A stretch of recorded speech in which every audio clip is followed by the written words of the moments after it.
आहे. परंतु आजची जनता ही अतिशय सुज्ञ आहे, त्याला सर्व गोष्टी माहिती आहे आणि येत्या काळामध्ये तेही चांगल्या पद्धतीने ज्या पद्धतीचे निर्णय दादांनी घेतले, ते एकनाथजी शिंदे साहेबांनी घेतले, देवेंद्रजी फडणवीस साहेब यांनी घेतलेले आहेत, त्याच्यामध्ये निश्चितपणे त्या गैरसमज जे लोकसभेच्या वेळेस पसरवला होता ते आपण दूर करण्यामध्ये यशस्वी झाले होते अशी मला खात्री आहे. आणि येत्या 20 तारखेला आपण महायुतीच्या उमेदवार म्हणून मला जी उमेदवारी दिली त्याच्यावरती मी घड्याळ या चिन्हावरती इलेक्शन लढत आहे. माझं 3 नंबर हे माझ्या घड्याळाचं बटन दाबून आपण सर्वांनी मोठ्या पद्धतीने मतदान करावं अशी विनंती करतो. आपल्या सर्वांचं पुनश्च एकदा आभार व्यक्त करतो. या ठिकाणी तो जय हिंद, जय महाराष्ट्र, जय शिवराय, जय श्रीराम.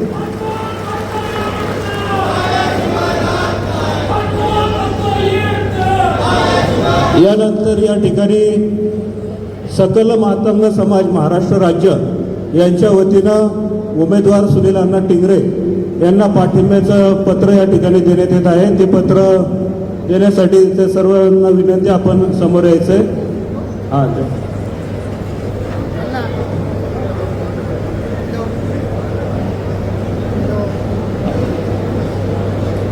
सकल मातंग समाज महाराष्ट्र राज्य यांच्या वतीनं पाठिंब्याचं पत्र या ठिकाणी दादांना देण्यात येत आहे. तर सर्व समाज बांधवांचं मनापासून सहर्ष स्वागत. यानंतर या ठिकाणी ज्यांच्या भाषणाची आपण आतुरतेने वाट पाहतोय असे महाराष्ट्र राज्याचे लोकप्रिय कार्यक्षम उपमुख्यमंत्री आदरणीय नामदार अजितदादा पवार यांना विनंती करतो आपण या ठिकाणी मार्गदर्शन करावं.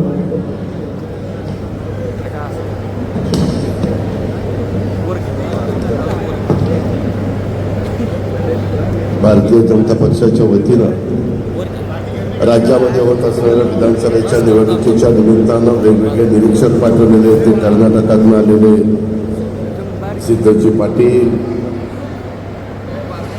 पुणे शहराचे भारतीय जनता पक्षाचे अध्यक्ष जगदीश मुळीक, राष्ट्रवादीचे अध्यक्ष दीपक मानकर, शिवसेनेचे समन्वयक शंकर संगम, अशोकराव पाटील कांबळे, बाळासाहेब ज्ञानराव, प्रकाश भालेराव, अर्जुन जगताप, प्रदीप देशमुख,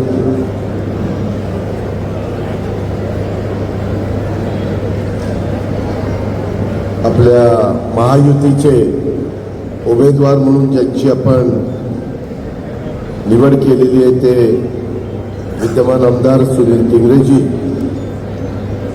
माझ्या भाजप, शिवसेना, राष्ट्रवादी काँग्रेस, RPI, आठवले, गवारे असे अनेक जे काही पक्ष आहेत त्या सर्व पक्षांचे पदाधिकारी, सकल मातंग समाजाचे सर्व माझे सहकारी, सर्व वेगवेगळे सेल असतात ते सेलचे सर्व प्रमुख, आजी माजी नगरसेवक, नगरसेविका, कार्यकर्त्यांनो, मायबहुलींनो आणि पत्रकार मित्रांनो, सुरुवातीला आजचा दिवस छटपूजेचा दिवस आहे. आपण महाराष्ट्रातले लोक, परंतु उत्तर भारतीय लोक छटपूजेला त्यांच्या दृष्टीने अतिशय महत्त्वाचा दिवस असतो. मी उत्तर भारतीयांना आजच्या छटपूजेच्या निमित्तानं मनापासून शुभेच्छा देतो. आज तुम्हाला सगळ्यांना एकत्र महायुतीचा मेळावा घेण्यामागचं कारण म्हणजे निवडणूक फक्त आता 12 दिवसावर आलेली आहे. आज 12व्या दिवशी सकाळपासून संध्याकाळपर्यंत महाराष्ट्रातल्या 288 विधानसभा मतदारसंघामध्ये मतदान होणार आहे आणि आपल्याला महायुतीचं सरकार आणायचं आहे. आज देशाचे पंतप्रधान नरेंद्र मोदी साहेब धुळे, नाशिकच्या दौऱ्यावर आहेत. वेगवेगळे नेतेगण येत आहेत, मार्गदर्शन करतायत. मधले दिवाळीचे 3 दिवस सोडले तर आता दिवाळी संपलेली आहे आणि आता कार्यकर्त्यांनी कामाला लागलं पाहिजे. वडगाव शेरी हा एकेकाचा ग्रामीण भाग, परंतु त्याला एक वेगळं आगळं महत्त्व आलेलं आहे. मोठ्या प्रमाणावर नागरीकरण झालेलं आहे. IT च्या वेगवेगळ्या कंपन्या आलेल्या आहेत, इतर वेगवेगळ्या कंपन्या आलेल्या आहेत. विमानतळ जवळच आहे, आणि त्याच्यामुळं त्या मतदारसंघाला एक अनन्यसाधारण महत्त्व प्राप्त झाले. इथं पाठीमागं सुनील टिंगरेंनी 5 वर्ष प्रतिनिधित्व केलं. त्याच्या आधी 5 वर्ष जगदीश मुळीकांनी या भागाचं प्रतिनिधित्व केलं. त्याच्या आधी बापू पठारेंनी प्रतिनिधित्व केलं. अनेक जणांनी हा मतदारसंघाचं प्रतिनिधित्व आमदार म्हणून केलं, जिल्हा परिषद सदस्य, महानगरपालिका सदस्य, अशा वेगवेगळ्या पदांवर तालुका पंचायत सदस्य केलेले आहे. मी देखील तुमच्या भागाचा 91 साली खासदार होतो. त्यावेळेस हा सगळा भाग माझ्या बारामती लोकसभा मतदारसंघाला जोडलेला होता. आणि वडगाव शेरी नव्हतं, ते हवेली विधानसभा मतदारसंघ होता, मोठा मतदारसंघ होता. आता उद्याच्या 2029ला पण मतदारसंघाची फेररचना होईल. मोठे मतदारसंघ कमी होतील. आपल्या पुण्यात कदाचित 810 मतदारसंघ झाले तर तुम्ही आश्चर्य वाटून देऊ नका. शहरात पिंपरी चिंचवडला पण 305 झाले तर आश्चर्य वाटून देऊ नका. हा पुढचा काळ आहे. ही निवडणूक महत्वाची आहे. आपण सगळ्यांनी एकोपा ठेवला पाहिजे. आपण आपल्यामध्ये समन्वय ठेवला पाहिजे. आज पुणे शहरामध्ये 8 उमेदवार आपण उभे केलेले आणि प्रत्येक उमेदवाराला निवडून आणण्याच्या करता महायुतीच्या घटक पक्षांनी, सर्व कार्यकर्त्यांनी मनामध्ये कुठलाही किंतु न ठेवता, गैरसमज न करून घेता अतिशय चांगल्या पद्धतीनं काम केलं पाहिजे. आज आपल्याला पुन्हा निर्विवादपणे शाहू फुले आंबेडकरांच्या महाराष्ट्राची सत्ता ही महायुतीची आणायची आहे. हा संकल्प घेऊन आपण सगळ्यांनी कामाला लागायचं आहे. काही ठिकाणी अजून म्हणावं तसा आळस झटकून कार्यकर्ते कामाला लागलेले नाहीये. तुम्ही एक गोष्ट घ्या लक्षात. मला आठवत आहे की मागे आम्ही राष्ट्रवादीमध्ये असताना अनेक जण उमेदवारी मागत होते.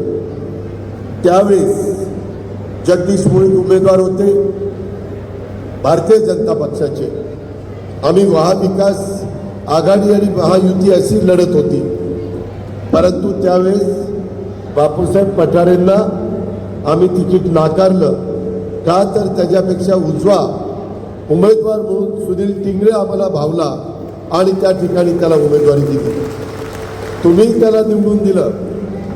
आज खरं तर जगदीश मुळीकांना पण आमदार व्हायचं होतं, सुनीलला पण आमदार व्हायचं होतं, इतरांची पण वेगवेगळ्या पदावर काम करण्याची मनापासूनची इच्छा आहे.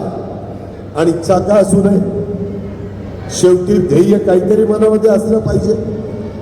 काहींचं उद्याच्याला महानगरपालिका किंवा वेगवेगळे महामंडळं, वेगवेगळ्या ठिकाणी विधान परिषद अशाही पद्धतीनं असू शकतं.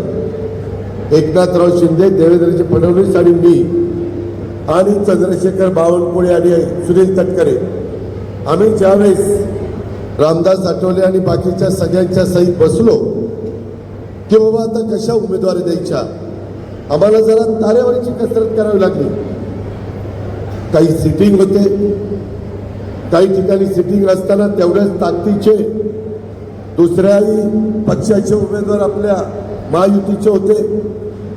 ती गत वडगाव शेरीला झाली. आणि आता इथं कसं करायचं, साहजिकच विद्यमान आमदार म्हणून सुनील टिंगरेंना उमेदवारी मिळाली. जगदीश मुळीक पण तेवढ्याच तोला मोलाचे. लोकसभेला पण त्यांच्या नावाची चर्चा ही जे काही भारतीय जनता पक्षामध्ये चाललेली होती त्याच्यात मुरलीधर मोहोळ होते, जगदीश मुळीक होते, इतर काही सहकारी होते. परंतु पक्षाने मोहोळांना उमेदवारी दिली, ते खासदार झाले. त्याच मोदी साहेबांच्या मंत्रिमंडळामध्ये आपल्या सगळ्या पुणेकरांचं प्रतिनिधित्व करतायत, महाराष्ट्राचं प्रतिनिधित्व करतायत. उमेदवारी अर्ज मागे घ्यायचा दिवस होता 4 तारखेचा. आम्ही सगळेजण एकत्र बसलो होतो प्रत्येक जण फोन एकमेकाला करत होतं. 3ला काही मिनिटं वेळ असताना आपल्या इथं एकोपा राहावा म्हणून अमित शहानी भारतीय जनता पक्षाच्या तमाम कार्यकर्त्यांची नेते मंडळींची मीटिंग बोलवली होती आणि त्या मीटिंगमध्ये त्यांनी सांगितलं, आपण मोठा भाऊ काम करताना सगळ्यांनी जसं कमळाचं चिन्ह घेऊन उभे आहेत त्यांना तर निवडून आणायचंच, पण धनुष्यबाण त्याचबरोबर घड्याळ आणि इतर मित्र पक्षांनी घेतलेल्या खुणा याही त्यांना जागा सुटलेल्या असतील तर तिथं आपल्याला त्यांना निवडून आणायचंय. वडगाव शहरीकरांनो, माग एका मताने वाजपेयी साहेबांचं सरकार केंद्राचं पडलेलं होतं. एक एक जागा महत्वाची आहे. या जागेमध्ये मगाशी सांगितलं त्या पद्धतीनं भारतीय जनता पक्ष, राष्ट्रवादी काँग्रेस आणि शिवसेनेची आणि आमच्या इतर मित्र पक्ष RPI आणि इतर सहकार्यांची ताकद आहे. हे आपल्याला विसरून चालणार नाही, गहाळ राहून चालणार नाही. त्या दिवशी पक्षाचे आदेश मानून जगदीश मुळीकांनी उमेदवारी अर्ज मागे घेतला. तो अर्ज मागे घेतल्यानंतर फोनवर आम्ही सगळेजण मुंबईत होतो. सागर बंगल्यावरून आमच्या देखत देवेंद्र फडणवीस साहेबांनी फोन केला.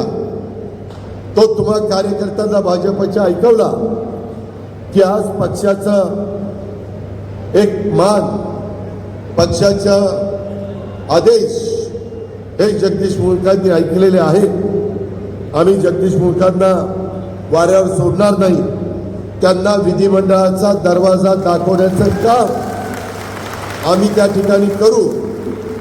त्याबद्दल तुम्ही निश्चिंत राहा.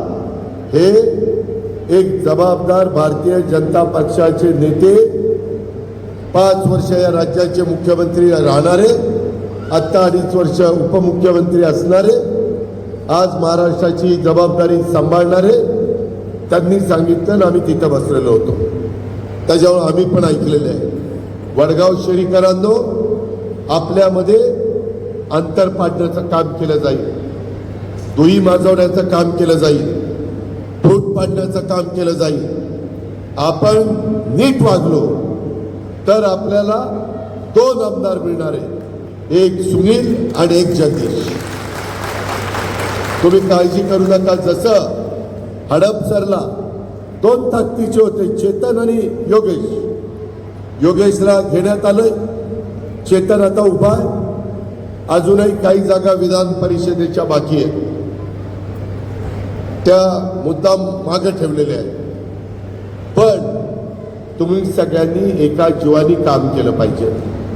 उद्याच्याला तुम्हाला सगळ्यांना, आम्हाला देवेंद्रजींना सांगता आलं पाहिजे, आम्ही आमची जबाबदारी पार पाडली.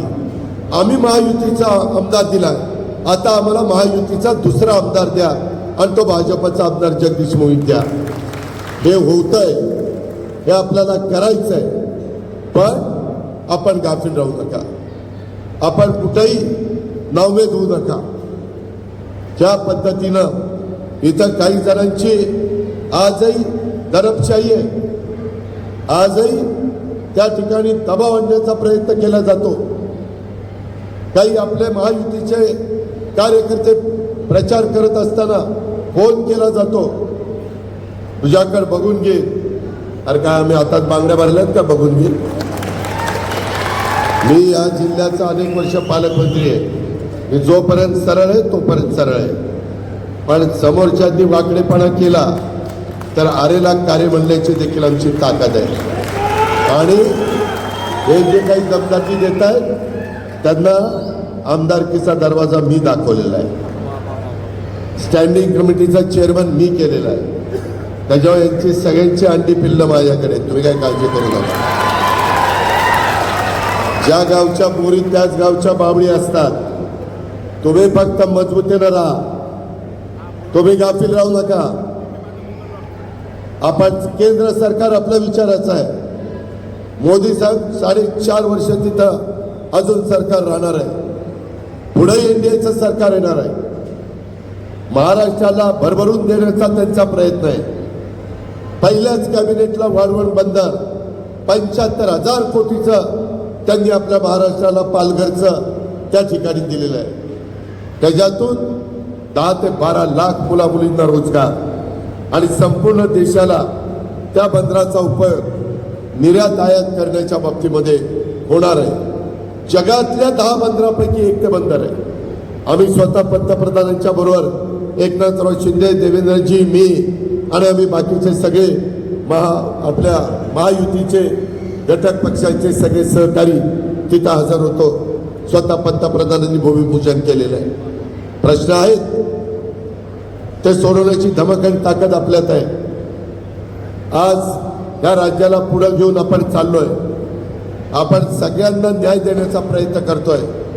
आता सकल मातंग समाजाने आपल्या महायुतीच्या उमेदवाराला पाठिंबा दिला. आज साहित्यरत्न अण्णाभाऊ साठे यांचं शिराजनगर मध्ये स्मारक करायचं आहे. त्याच्याकरता 300 कोटी रुपयाची आपण तरतूद केलेली आहे. त्यामध्ये वाटेगावच्या जन्मस्थळाला तिथं विकास करायचा आहे. तिथं 25 कोटी रुपयाचा निधी दिलेला आहे. शिवाजीनगर विधानसभा मतदारसंघात एक जागा होती 5 एकर. जमिनीचे पैसे कुणी द्यायचे प्रश्न होता. मी सरकारमध्ये होतो. 86 कोटी रुपये दिले, जागा ताब्यात घेतली. आता अतिशय लौज वस्तात साळवेंच्या नावाला साजेस अशा पद्धतीचं स्मारक तिथं 5 एकरामध्ये होतं. एकनाथराव शिंदे, मी, देवेंद्रजींनी त्याचं भूमिपूजन केलंय. असेच माझे मातंग समाजाचे कार्यकर्ते आमच्या तिघांकडे आले. म्हणले बार्टीचा उपयोग आम्हाला जेवढा व्हायला पाहिजे तेवढा होत नाही, इतरांना जास्त होतो. स्पष्ट सांगतो, नवबौद्धांना जास्त होता असं त्यांचं म्हणणं होतं. आज मातंग समाज पण महत्वाचा आहे. त्यांच्याकरता बार्टीच्या धर्तीवर आरटी संस्था काढली. आम्ही थांबलो नाही, त्यांनाही न्याय दिला. माझे मुस्लिम समाज आहे, त्यांच्याकरता मारती संस्था काढली, न्याय दिला. जाणीवपूर्वक काहीतरी फेक नेरेटिव्ह सेट करण्याचा प्रयत्न करतात. ज्याचा उल्लेख माझ्या आधीच्या वक्त्यांनी केला. संविधान बदलणार. अरे कोण संविधान बदलणार? घटनेचे शिल्पकार डॉक्टर बाबासाहेब आंबेडकरांचं संविधान इतकं अतिउत्तम अत्युच्च दर्जाचं आहे की जगाला हेवा वाटावा अशा प्रकारचं ते संविधान आहे. त्याचा आदर आम्ही 140 कोटी जनता करतो. आणि तुम्ही फेक नरेटिव्ह करता की बदलणार. तुम्ही सांगता आरक्षण काढणार, तुम्ही सांगता घटना बदलणार. का खोटं बोलता? आज पंतप्रधानांनी तिसऱ्यांदा शपथ घेत असताना आम्ही तिथं शपथविधीला होतो. एनडीएचे घटक म्हणून तिथं टेबल होतं. बाबासाहेबांचं संविधान तिथं ठेवलं होतं. पहिल्यांदा पंतप्रधान तिथं गेले, तिथं नतमस्तक झाले आणि मग शपथ घेतली. न्याय देवता डोळे बंद करून न्याय द्यायचा असं ह्याच्या आधी न्याय देवतेची मूर्ती आपण बघायचो, चित्र बघायचो. आता पट्टी काढून टाकली. हातामध्ये एका संविधान दिलंय, एका हातात तराजू दिला. एवढंच संविधानाला आपण महत्व देतो. आणि हे काय बगलबच्चे सांगताय? संविधानाच्या गप्पा तुम्ही मारताय. अरे घटनेचे शिल्पकार डॉक्टर बाबासाहेब आंबेडकरांना पराभूत करण्याचं काम त्या काँग्रेसवाल्यांनी केलं आणि आता यांना पुळका आलाय. एवढा जर बाबासाहेबांच्या बद्दल आदर होता तर का नाही बाबासाहेबांना त्या काळामध्ये बिनविरोध निवडून दिलं? एवढ्या जागा होत्या, काय एका जागेनं झालं असतं? यांचं खायचे दात वेगळे, त्यांच्या ओठात एक आहे, पोटात एक आहे. काल पण मी तर आश्चर्यचकित झालो. वडगाव शहरीकरांनो, तुम्ही लक्षात घ्या. तुम्ही जबाबदार नागरिक आहात, कार्यकर्ते आहात, उद्याचे नेते आहात, उद्याचे नगरसेवक नगरसेविका आहात. झालं काय? मी त्यांचा जाहीरनामा वाचला. आज पेपरला आले पहिल्या पानावर, पंचसूत्री का काहीतरी. मी तुमच्या राज्याचा अर्थमंत्री म्हणून आत्ता 10व्यांदा अर्थसंकल्प सादर केला. माझ्या मायमाऊली इथं बसल्या. आम्ही एकनाथराव देवेंद्रजींनी ठरवत असताना एक अशा प्रकारचा अर्थसंकल्प आणायचा की तो महिलांना पण आपलासा वाटला पाहिजे, युवा युवतींना आपलासा वाटला पाहिजे शेतकऱ्यांना कष्टकऱ्यांना आपलासा वाटला पाहिजे, त्याच्यामध्ये कुठलाही घटक राहता कामा नये आणि त्या पद्धतीच्या योजना आणल्या. मुलींची शिक्षणाची योजना आणली. माझ्या मायमाऊलींना दर महिन्याला 1,500 रुपये देण्याची मुख्यमंत्री माझी लाडकी बहीण योजना आणली. 3 गॅस सिलेंडर मुफ्त द्यायचं वर्षाला, उज्ज्वला ती योजना आणली. माझ्या शेतकऱ्यांच्या करता 3, 5, 7.5 हॉर्सपावर वीज बिल माफ करण्याची योजना आणली.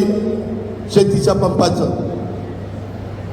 शेतकऱ्यांना दुधाचा दर परवडेना, तिकडं भाव वाढवावे तर ग्राहकाला परवडेना, ग्राहकालाही परवडलं पाहिजे, शेतकऱ्यालाही परवडलं पाहिजे. त्यांना अनुदान सुरू केलं. लिटरला 7 रुपये त्यांच्या डायरेक्ट अकाउंटला टाकतोय.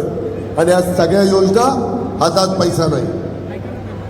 त्यांचा जे काही आधार कार्ड होतं लिंकअप केलं, डीबीटी केलं, अकाउंटला डायरेक्ट पैसे. शेतकऱ्यांना 0चं लाईट बिल दिला, गॅसचे पैसे डायरेक्ट अकाउंटला, दुधाचे पैसे डायरेक्ट त्यांच्या अकाउंटला. पारदर्शक कारभार. आणि हे सगळं करताना वडगाव शहरीकरण तुम्हाला माहिती आहे, अर्थसंकल्पात मुख्यमंत्री दोन्ही उपमुख्यमंत्र्यांना जो भार उचलावा लागला ना तो 75,000 कोटीचा आहे. 45,000 महिलांना, 15,000 वीज पंपाला माफी, 2,500 माझ्या मुलींच्या शिक्षणाला फ्री, 50% होतंच पहिलं, राहिलेले 2,500 गॅस सिलेंडरला. अशा पद्धतीनं 45 आणि 5 50 आणि 10 ते 60 आणि हे 5 75 आणि 6,000 8,000 10,000 स्टायपन. तुमचं प्रशिक्षणार्थी त्याला 10,000 कोटी, 75,000 कोटी. आणि हे करताना आमच्यावर काय आरोप केलं? राज्याला कर्जबाजारी केलं, राज्याची तिजोरी खाली केली. आता राज्याचा विकास कसा होणार? अहो एवढ्या काही त्यांना तर पहिल्यांदा सांगितलं ही फसवी गोष्ट आहे. मग पैसे मिळाले तर म्हणले अरे 3,500 रुपये दिले. अरे तुम्ही सत्तेवर असताना 1.5 रुपये पण दिला नाही, काय सांगता 1,500 रुपये गेले? स्वतः काही करायचं नाही, दुसऱ्यांनी योजना आणली तर नावं ठेवायची, ही तुमची नीती आहे. आणि कोर्टात गेले ही योजना माझ्या बहिणींची बंद करायला. कोर्टाने त्या ठिकाणी नाकारलं, आमच्याकडे येऊ नका म्हणून सांगितलं. नंतर म्हणले आमचं सरकार आल्यावर आम्ही ती योजना बंद करू. अरे पण तुमचं सरकार येऊन द्यायला माझ्या मायमाऊली काय गप्पा बसणार आहेत? त्या तिथं जाऊन घड्याळाचं, धनुष्यबाणाचं आणि कमळाचं बटन दाबणार तुम्ही कसे येणार? हा माझा त्यांना सवाल आहे. कारण माझ्या लाडक्या बहिणीची योजना चालू ठेवायची, माझ्या शेतकऱ्यांची वीज माफीची योजना चालू ठेवायची, माझ्या स्टायपन 6 महिन्याचा कोर्स देऊन सरकारी सर्टिफिकेट द्यायची योजना चालू ठेवायची. त्या मुलाला मुलीला नोकरी मिळाली पाहिजे, ती स्वतःच्या पायावर उभी राहिली पाहिजे. त्या सर्टिफिकेटच्या जोरावर तिला बँकेचं लोन मिळालं पाहिजे. हे आमचं काम आहे. या पद्धतीनं आम्ही पुढे चाललोय. आणि आता काय केलं? त्यांच्या लक्षात आलं फिरल्यानंतर महाराष्ट्रामध्ये लाडकी बहीण योजना फार पॉप्युलर झाली. पैसे जुलै ऑगस्टचे तर 3,000 जुलै ऑगस्टला दिले, सप्टेंबरला 1,500 दिले आणि ऑक्टोबर नोव्हेंबरचे पैसे ऑक्टोबरला दिले. 7,500 मिळाले का नाही? हात वर करा. तेव्हा काय सगळ्यांना पैसे मिळाले. आज माझ्या मायबाऊला आम्हाला अभिमान आहे. माझ्या बहिणी सांगतात दादा यावेळेस दिवाळी बरी झाली, आम्ही साड्या आणल्या, आम्ही कपडे आणले. कोण म्हणतं आम्ही पैंजण केलं, कोण म्हणतं नातीला कानातलं केलं, कोण आणखीन काय म्हणतंय. ठीक आहे, तुमचा तो अधिकार आहे, तुम्हाला सबल करायचंय, तुम्हाला सक्षम करायचंय. ही महायुती सरकारचं धोरण आहे. आता यांनी काल काय काढलं? इतके दिवस आम्हाला नावं ठेवली, कर्जबाजारी केलं, हे केलं, तिजोरी खाली केली. 75,000 कोटीच्या योजना त्यांनी काल पंचसूत्री जाहीर केली. आता म्हणले आम्ही जास्त पैसे देणार, 3,000. आम्ही ग्रॅज्युएटवाल्यांना, सुशिक्षित बेकारांना 4,000 देणार, अजून काहींचं कर्ज माफ करणार. वेळेत कर्ज फेडणाऱ्यांना 50,000 देणार. म्हणले मुलींना जसं मोफत शिक्षण तसं मुलांना मोफत शिक्षण तेही देणार.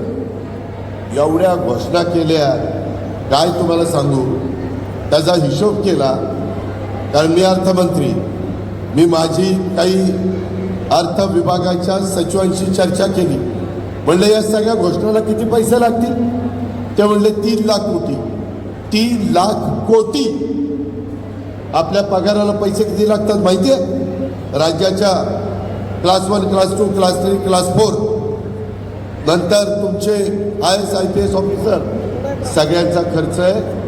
पगार, पेन्शन आणि काढलेल्या कर्जाचं व्याज हे दरवर्षी आपल्याला साधारण 3.5 लाख कोटी द्यावे लागतात. म्हणजे हे 3.5 हे 3 लाख कोटी झाले 6.5 लाख कोटी. आपलं उत्पन्न 6.5 लाख कोटी आणि बाकीचं काय रस्ते बिस्ते तसेच सोडायचे का. इतके थपा मारता. माझं जाहीर आव्हान आहे, महाराष्ट्राला बनवू नका, फसवू नका. आम्ही 75,000 कोटीच्या योजना दिल्या, आम्हाला नावं ठेवली. 3 लाख कुठून आणणार आहेत कोटी. बरं सांगायलाही कारण नाही. केंद्र सरकार आमच्या विचाराचं आहे, आम्ही तिथनं आणू. अरे ते तर आमच्या विचाराचं आहे. ते कसे तुम्हाला पैसे देतील. नियमाने देतील. अधिकचे कसे देतील. त्यामुळं ह्या घोषणा फसव्या आहे. त्यांना माहिती आहे की आता एकंदरीत वातावरण महायुतीला पोषक होत चाललंय. मग असं तसं आता आपला पराभव होणार. माणूस ज्यावेळेस पूर्णपणे खचतो त्यावेळेस कशालाही होय म्हणतो. कुणी मागितलं, तुला दिलं, तुझं केलं, तुझं ठरवलंय. अरे काय ठरवलंय. ही जी काही पद्धत आहे, महाराष्ट्राला अशा पद्धतीनं कुणी फसवण्याचा प्रयत्न केलेला नव्हता. काल मात्र महाविकास आघाडीच्या लोकांनी मुंबईमध्ये सभा घेऊन, मी अतिशय जबाबदारीनं सांगतो, 3 लाख कोटी रुपये हे आणू शकत नाही, उभे करू शकत नाही. बाकीच्या डेव्हलपमेंटची कामं सगळी ठप्प होती. आणि नंतर म्हणती मागं देखील काँग्रेसने असंच केलं. 2003ला मोफत वीज देतो म्हणून सांगितलं. सुशीलकुमार शिंदे मुख्यमंत्री होते, बिल दिलं 0चं. विलासराव मुख्यमंत्री झाले, म्हणले आपल्याला परवडत नाही, आम्ही इथनं पुढं बिलं देणार. आणि लगेच बिलं द्यायला सुरुवात केली. तसं उद्याच्याला सांगायला मोकळे. आम्हाला वाटलं उत्पन्न चांगलं होतं, आम्हाला काय माहिती उत्पन्न इतकं कमी झालं. काही सांगते. खोटं बोल पण रेटून बोल, हा त्यांचा धंदा आहे. वडगाव शहरीकरांनो, ही गोष्ट तुम्ही कार्यकर्ते आहेत, महायुतीचे कार्यकर्ते आहेत, हा मेसेज तुम्हाला घरोघरी पोचवावं लागेल. ही दिशाभूल आहे, ही फसवणूक आहे, हे गुमराह करण्याचा कार्यक्रम आहे. हे पण आपण सगळ्यांनी या निमित्तानं ध्यानामध्ये घेतलं पाहिजे. अशा प्रकारची माझी तुम्हाला सगळ्यांना आग्रहाची, नम्रतेची, कळकळीची विनंती आहे. आता आपले घटक पक्ष, मित्र पक्ष यांना उद्याच्या काळामध्ये वेगवेगळी महामंडळ आहेत, वेगवेगळी पदं आहेत. अनेक ठिकाणी आपल्याला संधी देता येते. त्या ठिकाणी संधी देण्याचं काम आम्ही करू. त्याबद्दल आपण काळजी करू नका. मी यावेळेस सुरुवातीपासून एकदम शेवटी वेगवेगळी पदं देण्याच्या ऐवजी निवडणुका झाल्या, एकदा मंत्रिमंडळ अस्तित्वात आलं, सरकार स्थापन झालं की लगेचच आपण त्या पहिल्या 4-1 महिन्यात त्या कामाला लागू, त्याही कामाचा निपटारा त्या ठिकाणी करू. हाही निश्चितपणे ठाम विश्वास माझ्या महायुतीच्या घटक पक्षांच्या सर्व कार्यकर्त्यांना, सर्व नेत्यांना, सर्व सहकाऱ्यांना मी या निमित्तानं देतो. आज अल्पसंख्याक समाजाला या महायुतीच्या सरकारने गेल्या वर्षभरात 1,000 कोटी रुपयांची तरतूद केली. त्यांचे जे काही पगार होते, मदरशांचे, शिक्षकांचे 6,000चे 16,000 केले, 8,000चे 18,000 केले. त्याच्यामध्ये बचत गट 2,800 15 जिल्ह्यामध्ये स्थापन करण्यात आले. त्याच्यामध्ये विद्यार्थ्यांना परदेशात पाठवायला, गरीब मुलामुलींना, आमच्या मायनॉरिटीच्या प्रतिवर्षी एका विद्यार्थ्याला 40 लाख रुपये आम्ही शिष्यवृत्ती देण्याचा निर्णय घेतला. 30 कोटी रुपये आमच्या सरकारची गॅरंटी होती. ती मौलाना आझाद महामंडळाला 500 कोटी रुपये केली.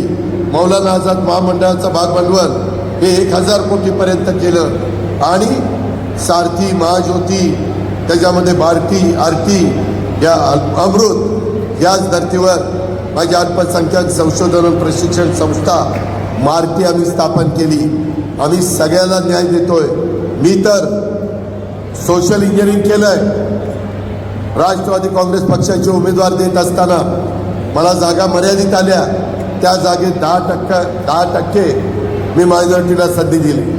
10%पेक्षा जास्त मी आपल्या आदिवासी प्रतिनिधित्वांना संधी दिली. 10%पेक्षा जास्त मागासवर्गीयांना संधी दिली, ओबीसींना संधी दिली, सर्वसाधारणला संधी दिली, महिलांना संधी दिली. अशा पद्धतीनं सोशल इंजिनिअरिंग मी करून दाखवलेलं आहे. तुम्ही नावं बघा, उमेदवार बघा. शेवटी आपल्याला शाहू फुले आंबेडकरांचा महाराष्ट्र पुढे न्यायचा आहे. माझ्या नगर रोडला, माझ्या सोलापूर रोडला, माझ्या वेगवेगळ्या जे पुण्याला जोडणारे रोड आहेत, इथं ट्रॅफिकची कोंडी होती. नितीन गडकरींनी त्याच्यामध्ये आपल्याला शब्द दिलाय, ब्रिज करायचे. ते बोलतात तसं वागतात, त्यांची मदत आपण घेतोय. त्याच्यामध्ये आपण मुळशी धरणाचं पाणी आपल्याला कमी वरसगाव पंचायत खडकवासला टेमघरचं पडतंय, ते पाणी आपल्याला आणायचंय. त्याकरता आपण प्रयत्न करतोय. आपल्या इथं मेट्रो आपल्याला सर्व दूरपर्यंत न्यायची. ही मेट्रो वाघोलीपर्यंत न्यायची. तिकडं मेट्रो आपल्याला उरळी कांचनपर्यंत, तिकडं सासवडपर्यंत, इकडं निगडीपर्यंत, तिकडं कात्रजपर्यंत, तिकडं आपल्या इथं चांदणी चौकापर्यंत, अशा सर्व दूरपर्यंत मेट्रो द्यायची. हिंजेवाडीच्या मेट्रोचं काम चाललेलं आहे. दळणवळणाचं उत्तम माध्यम केंद्राची मदत घेऊन आपण करू शकतो, कारण केंद्र सरकार आपल्या विचाराचं आहे. ह्या गोष्टी मतदारांना सांगितल्या पाहिजे. ह्याच्यामध्ये गाफील राहू नका. खूप काही आपलं उजवं आहे. आम्ही कारभार चांगला केलेला आहे. आम्ही राज्याला एक बळकट करण्याचा कार्यक्रम केलेला आहे. राज्य पुढे नेण्याचा कार्यक्रम केलेला आहे. समाजातल्या सर्व घटकाला हे आपलं राज्य आहे, हे सर्वसामान्यांचं सरकार आहे, अशा पद्धतीचं वातावरण गेल्या काही वर्षात एकनाथराव शिंदे, देवेंद्रजी आम्ही सगळ्यांनी निर्माण केलेलं आहे. आता कार्यकर्त्यांची कसोटी आहे. कार्यकर्त्यांनी जीवाचं रान करावं. कार्यकर्त्यांनी गाफील राहू नका. दिवस फक्त कमी राहिलेले, कुठं बाहेर फिरायला जाऊ नका. 20 तारखेपर्यंत इथंच राहा. 20 तारीख झाल्यावर कुठं फिरायला जायचं तिथं फिरायला जावा. आपण तीर्थक्षेत्राला नेण्याचाही कार्यक्रम वयस्कर लोकांच्या करता केलेला आहे. त्याच्यावर तिथंही काळजी नाही. महिलांना 50% ST मध्ये त्या ठिकाणी सवलत दिलेली आहे. 75च्या वरच्या माझ्या पुरुष आणि स्त्रियांना मोफत ST प्रवास केलेला आहे.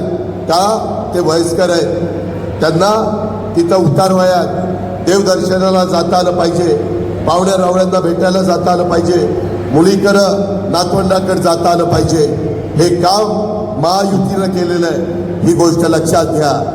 आणि त्या पद्धतीनं आर्थिक शिस्त न मोडता तुमच्या माझ्या महाराष्ट्राचा कारभार छत्रपती शिवाजी महाराजांच्या, राजर्षी शाहू महाराजांच्या, त्या ठिकाणी महात्मा फुलेंच्या आणि डॉक्टर बाबासाहेब आंबेडकरांच्या महाराष्ट्राचा कारभार आम्ही सगळेजण करतोय. त्याला अधिक बळकट करण्याचं काम, पुन्हा तो अधिक जोमाने पुढे नेण्याचं काम, आणि देशामध्ये हे महाराष्ट्र राज्य एक प्रगत राज्य, अशा प्रकारची राज्याची जी ओळख आहे, ती ओळख आपल्याला ठेवण्याच्या करता खोटं सांगतात की परराज्यामध्ये उद्योगधंदे चालले, नाही चालले. आज जगातली सगळ्यात जास्त गुंतवणूक ही भारताचा विचार करता कोणत्या राज्यात होती, तर ती भारतातल्या महाराष्ट्रामध्ये होती. हे रेकॉर्डवर आहे. परवाच देवेंद्रजींनी पण ते स्टेटमेंट केलं आहे. आम्ही खोटं बोलणार नाही. खोटं बोलणं आम्हाला पटत नाही, ते आमच्या रक्तात नाही. आणि म्हणून माझी विनंती आहे की आता या महाविकास आघाडीनं फसव्या घोषणा, फसवा जाहीरनामा हा चालू केलेला आहे. त्याला भूलू नका. त्यांनी मागं ज्या घोषणा केल्या नंतर तर त्यांच्या त्यावेळेच्या मुख्यमंत्र्यांनी मी सांगितलं ती निवडणुकीत मतं मिळवण्याच्या करता घोषणा होती, ती काही सरकार चालवण्याच्या करता नव्हती. आम्ही तुम्हाला योजना दिल्या ते सरकार चालवत असताना तुम्हाला लाभ दिलेला आहे.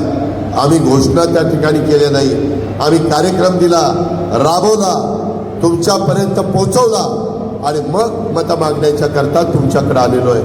ही गोष्ट कार्यकर्त्यांनो, मतदारांना सांगा.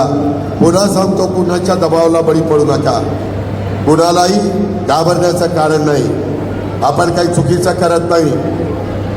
शेवटी कायदा नियम सगळे सगळ्यांना सारखे आहेत. आणि उद्या काही केलं तर आम्ही आहे ना, उद्या काही केलं तर उद्या 2-2 आमदार तुम्ही करणार आहे ना, त्याच्यावर तुम्ही काय काळजी करताय? या पद्धतीनं वडगाव शहरी परिसराचा सर्वांगीण विकास करण्याच्या करता आपण एकमेकाला साथ देऊया, हेच मला त्या महायुतीच्या मेळाव्याच्या निमित्तानं सांगायचं आहे. कृपा करून मित्रपक्षांनी मला बोलवलंच नाही, माझं नावच घेतलं नाही, मला भाषणच करून दिलं नाही. आम्ही आता पुढं सभांना जात असताना प्रमुख लोक आमच्या आधी एखादा बोलेल आणि मग वक्ता महत्त्वाचा बोलेल आणि ते पुढच्या सभेला जातील.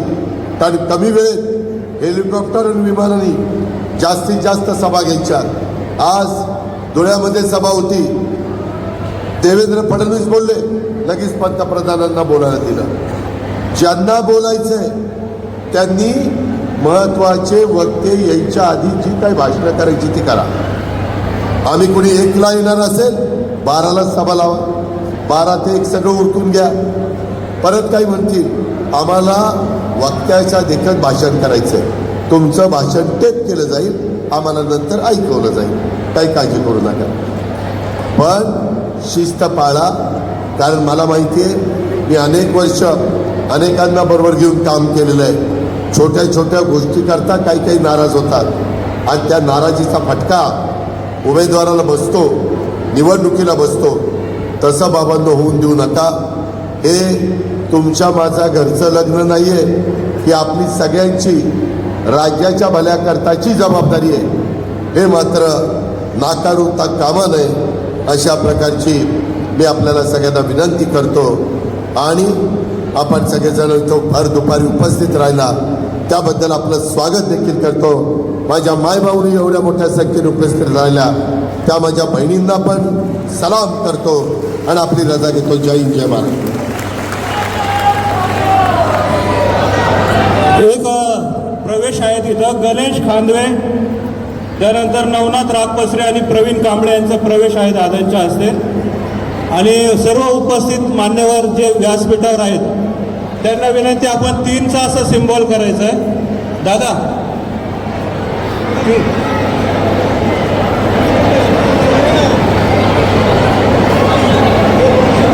3चा असं 3 नंबरला सुनील अण्णांचं नाव आहे. 3चा सिम्बॉल करायचा सर्व व्यासपीठावरील मान्यवरांनी. सुनील अण्णा टिंगरे तुम आगे बढ़ो. महायुतीचा एकच वादा, एकच वादा. महायुतीचा, महायुतीचा. सुनील अण्णा टिंगरे तुम आगे बढ़ो. 3 नंबरचं बटन दाबायचं आहे. 3 नंबर घड्याळासमोरचं 3 नंबरचं बटन दाबून सुनील अण्णा टिंगरे यांना प्रचंड बहुमतांनी विजयी करायचा आहे.